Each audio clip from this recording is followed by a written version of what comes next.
Pabna calico cotton mill হাটে যে পুরাতন মোটরসাইকেল বিক্রির হাট নতুন শুরু হয়েছে, আজকে দ্বিতীয় দিন বসেছে। প্রতি শুক্রবার সকাল 9টা থেকে চলবে। এখানে অলরেডি অনেক কয়েকটি গাড়ি বিক্রি হয়ে গিয়েছে। আমরা এসে যেটা পেয়েছি টিভিএস মেট্রো প্লাস। এখানে বিক্রেতা এবং ক্রেতা উভয়ই আছে। ভাই, কত বিক্রি করলেন? 76,000। কতদিন ব্যবহার করছেন গাড়িটি? গাড়ি হচ্ছে ব্যবহার আমি খুবই কম করছি। কন্ডিশন তাহলে খুব ভালো না? হ্যাঁ, অনেক ভালো আছে। আপনার আশানুরূপ দাম পাইছেন? পাইছি, একটু কম পাইছি। একটু কম পাইছেন। আপনার বাজার যেটা যাবে সেটা আসলে মেনে নিতে হবে। মেনে নেওয়া লাগবে। এই হাটের সুযোগ সুবিধা কেমন পাইলেন? কোনো সমস্যা কোনো না, কিছু? কোনো সমস্যা নেই, ইনশাআল্লাহ ভালো। তাহলে যারা বিক্রি করতে চায় তারা তো এই হাটে এসে হ্যাঁ, বিক্রি করতে পারবে। নিঃসন্দেহে আসতে পারে। কোনো দালাল পাইছেন এই হাটে? না, দালাল নাই, এটা দিতে সুবিধা আছে। আপনি কিনলেন বাইকটি না? জি, কত দিয়ে কিনলেন? আমি 76,000 টাকা দিয়ে কিনলাম। ৭৬,০০০।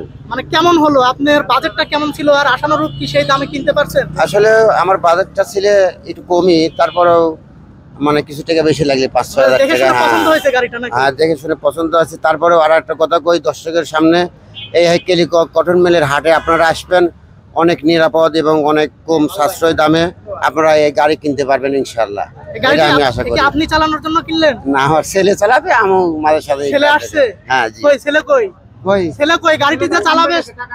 ও আচ্ছা, টাকা আনতে গেছে। আমরা ছেলের কাছে শুনতাম, আসলে গাড়িটি কি টাইল দেওয়া হয়েছে, চেক করা হয়েছে? না, এখনো চেক করি নাই, তবে আশা স্টার্ট করছি। দিয়ে একটু চেক করে নেন। হ্যাঁ, স্টার্ট দিয়ে চেক করা আছে ইনশাআল্লাহ। হ্যাঁ, করে দেন। হ্যাঁ, টিভিএস মেট্রো প্লাস মাত্র ৭৬,০০০ টাকা। এখানে digital number plate, smart card সবই সম্ভবত আছে। তো পাবনা শহরের একদম নিকটে, কিন্তু বাস টার্মিনাল থেকে মাত্র 1-1.5 কিলো।